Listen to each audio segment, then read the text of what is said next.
अस्सलामु अलैकुम वरहमतुल्लाहि वबरकातुहू नहमदुहु व नसल्ली अला रसूलिहिल करीम अम्मा बाद। मेरी प्यारी सोशल मीडिया फैमिली, मैं ठीक हूँ अल्हम्दुलिल्लाह, आप भी ठीक होंगे इंशाअल्लाह। सजदे तिलावत और सजदे शुक्र। तो आज अपनी वीडियो में इसी टॉपिक पर बात करेंगे।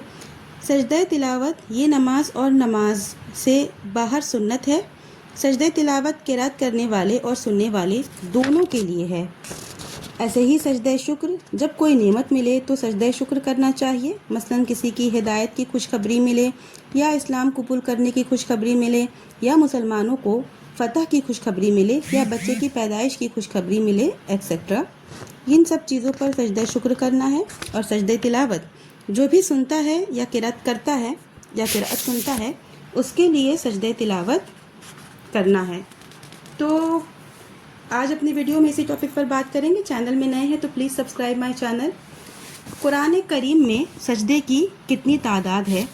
तो कुरान करीम में 15 सजदे हैं। जिन सूरतों में सजदा है वो हैं सूरह अराफ, सूरह राद, सूरह नहल, सूरह इसरा, सूरह मरियम, सूरह हज में 2 सजदे, सूरह फुरकान, सूरह नमल, सूरह सजदा, सूरह सौद, सूरह फुस्सिलत, सूरह नज्म, सूरह इंशिकाक और सूरह अलक। एक अखबार, दूसरे अवामिर। अखबार का मतलब ये है कि अल्लाह ताला ने ये खबर दी है कि इसकी सारी मखलूक़ात आम तौर पर और ख़ास तौर पर इसका सजदा करती है, लिहाजा पढ़ने और सुनने वालों के लिए भी बेहतर ये है कि इन मखलूक़ात की मुशाबहत इख्तियार करें।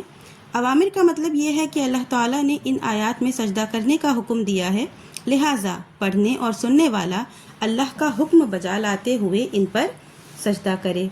सजदा तिलावत एक सजदा है, यानी कि जब हम कुरान शरीफ पढ़ते हैं तो ऊपर मैं आपको बता चुकी हूँ कुछ ऐसी सूरतें हैं जिनमें सजदा का हुक्म दिया गया है। तो सजदा तिलावत एक सजदा है। जब नमाज में सजदा करे तो अल्लाह अकबर कहकर सजदा करे और अल्लाह अकबर कहकर अपना सर उठाए, और जब नमाज से बाहर सजदा करे तो सजदा करते वक्त अल्लाह अकबर कहे, लेकिन सर उठाते वक्त अल्लाह अकबर ना कहे, और इसमें तशव्वुद और सलाम नहीं है। हज़रत अबू हुरैरा, सही मुस्लिम की हदीस है, हज़रत अबू हुरैरा रज़ी अल्लाह अन्हु से रिवायत है कि रसूलुल्लाह सल्लल्लाहु अलैहि वसल्लम ने फरमाया, जब आदमी सजदा की आयत पढ़ता है और सजदा करता है तो शैतान अलग हो जाता है और रोता है और कहता है कि हाय अफसोस। और एक रिवायत में है कि हाय मेरी बर्बादी, इब्ने आदम को सजदा करने का हुक्म दिया गया तो इसने सजदा किया जिसकी वजह से इसके लिए जन्नत है, और मुझे सजदा करने का हुक्म दिया गया तो मैंने इनकार किया जिसकी वजह से मेरे लिए जहन्नम है। जब इमाम सजदा करे तो मुक्तदी पर इसकी पैरवी लाजिम है, और सिर्रे नमाज में कोई ऐसी आयत या सूरा पढ़ना जिसमें सजदा हो इमाम के लिए मकरूह नहीं। सजदे तिलावत में क्या पढ़ना चाहिए? सजदे तिलावत में वही कहे जो नमाज के सजदे में कहते हैं, यानी सुभान रब्बियल आला या सुभानकल्लाहुम्मा रब्बना व बिहम्दिका अल्लाहुम्मा अगफिरली वगैरह, जिसका बयान गुजर चुका है पिछली वीडियोस में, मैं आपको बता चुकी हूँ। और एक दुआ है, सजदा वजह लिल्लज़ी खलक़हु व सव्वरहु व शक्का व समिअहु व बसरहु तबारकल्लाहु अहसनुल खालिकीन। मुस्लिम की हदीस में ये दुआ है, ये भी आप कह सकते हैं। ऐसे ही तिरमिज़ी की भी एक दुआ है, आप वो भी पढ़ सकते हैं। आपको जो दुआ याद है आप सजदे में वो दुआ पढ़ सकते हैं। सजदे तिलावत तहारत की हालत में करना चाहिए, लेकिन मुहद्दिस, हाइज़ा और नफास के लिए सजदा तिलावत जायज़ नहीं है जब मुहद्दिस सजदा की आयत से गुज़रे या लोग सजदा की आयत सुने उस वक्त। तो ये थी सजदा तिलावत पर चंद बातें। अब मैं बात करूंगी सजदा शुक्र। जैसा कि आपको शुरू की वीडियो में बताई हूँ कि जब कोई नेमत मिले तो सजदा शुक्र करना चाहिए।